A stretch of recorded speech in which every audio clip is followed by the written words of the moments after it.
Good morning everyone. ఈరోజు విద్యాంజలి పోర్టల్లో మన జిల్లా వాళ్ళు యాడ్ చేసినటువంటి 2 థీమ్స్ని ఏ విధంగా స్కూల్ లాగిన్లో అప్లోడ్ చేయాలో ఒకసారి చూద్దామండి. ముందుగా గూగుల్లో విద్యాంజలి పోర్టల్లోకి వెళ్దాం. విద్యాంజలి ఈ విధంగా విద్యాంజలి education.gov.in అని వస్తుంది. ఆ సైట్లోకి వెళ్ళగానే మనకి ఫార్వర్డ్ వార్నింగ్ వస్తుంది. దాన్ని ఇంటి మీద క్లిక్ చేస్తే రైట్ సైడ్లో ఉన్నటువంటి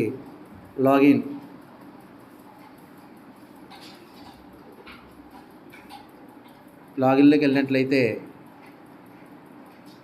ఇక్కడ మనకి school login, individual, NGO, CSR ఈ విధంగా చూపిస్తుందండి. మనం స్కూల్ లాగిన్లోకి వెళ్తాం.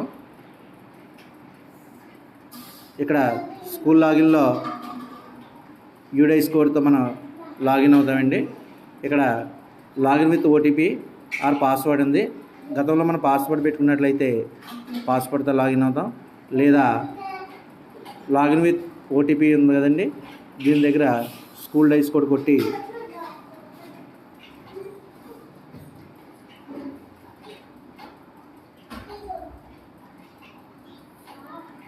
ఓటీపీ మీద క్లిక్ చేయగానే మనకి క్యాప్చర్ కోడ్ కొట్టగానే ఓటీపీ మన హెచ్ఎం గారి నెంబర్కి వెళ్తుందండి. అప్పుడు మనం ఓటీపీని ఎంటర్ చేసినట్లయితే మనం లాగిన్ అవ్వచ్చు.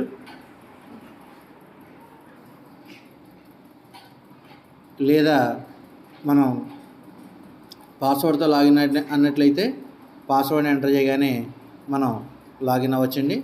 ఈ విధంగా లాగిన్ అయిన తర్వాత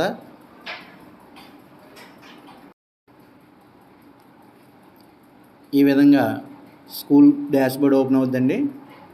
ఇది ఓపెన్ అయిన వెంటనే మనం లెఫ్ట్ సైడ్లో ఉన్నటువంటి అసెట్, మెటీరియల్ అండ్ ఎక్విప్మెంట్ మీద క్లిక్ చేసినట్లయితే దాని రైట్ సైడ్లో ఒక ప్లస్ మార్క్ ఓపెన్ అవుతుందండి.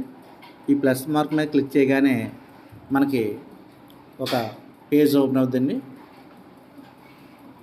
సో ఇక్కడ మనకి యాడ్ చేసినటువంటి థీమ్స్ అన్నీ కూడా ఇక్కడ చూపించడం జరుగుతుందండి. ఈ నెలలో మనం ప్రధానంగా మనకి 2 థీమ్స్ ఇవ్వడం జరిగింది. Health and safety AIDS and maintenance and repairs. ఇందులో మనం ఏది కావాలో దాని మీద క్లిక్ చేసుకుని తర్వాత అసెట్, మెటీరియల్ నేమ్ దగ్గర మనకి ఏది కావాలో అది క్లిక్ చేసినట్లయితే ఈ విధంగా చూపిస్తుందండి. సో ఇక్కడ వాళ్ళు మెయింటెనెన్స్ ఆర్ రిక్వైర్డ్, మనకి 1 year, 2 year, 3 years ఈ విధంగా అడుగుతుందండి. లేదనుకుంటే నాట్ రిక్వైర్మెంట్ కొట్టేసుకుని మనకి నేను బౌండరీ వాల్ పెయింటింగ్ పెట్టడం జరిగిందండి.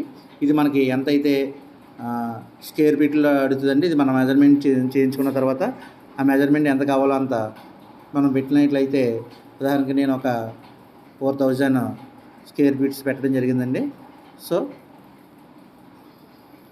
ఇక్కడ మనం ఏ డేట్ వరకు మనకి last date of receiving application అయితే మనకి దాతలు ఇది చూడడానికి, అప్లికేషన్ చూడడానికి ఏదేది వరకు లాస్ట్ డేట్ ఇచ్చామనేది మనం ఇక్కడ అప్లోడ్ చేయవలసి వస్తుందండి.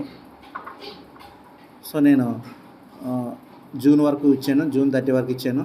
సో వాళ్ళు ఎప్పుడు కంప్లీట్ చేయాలనేది కూడా మనకి ఇక్కడ ఇవ్వడం జరిగిందండి. ఇది August 30కి ఇవ్వడం జరిగిందండి. సో దీని గురించి మనం ఏదైనా డీటెయిల్స్ ఇచ్చినట్లయితే ఆ డీటెయిల్స్ కూడా 20 wordsలో మించి ఉండాలండి.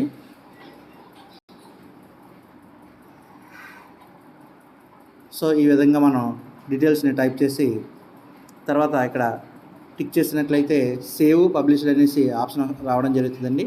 ఈ సేవ్ పబ్లిష్డ్ మీద మనం క్లిక్ చేయగానే ఇది పబ్లిష్ అవ్వడం జరుగుతుంది సార్. ఈ విధంగా చేసినట్లయితే మనం ఈజీగా ప్రతి కాంపౌండ్ నుంచి కూడా ఈ విధంగా అప్లోడ్ చేయొచ్చండి. Thank you sir. Thank you very much.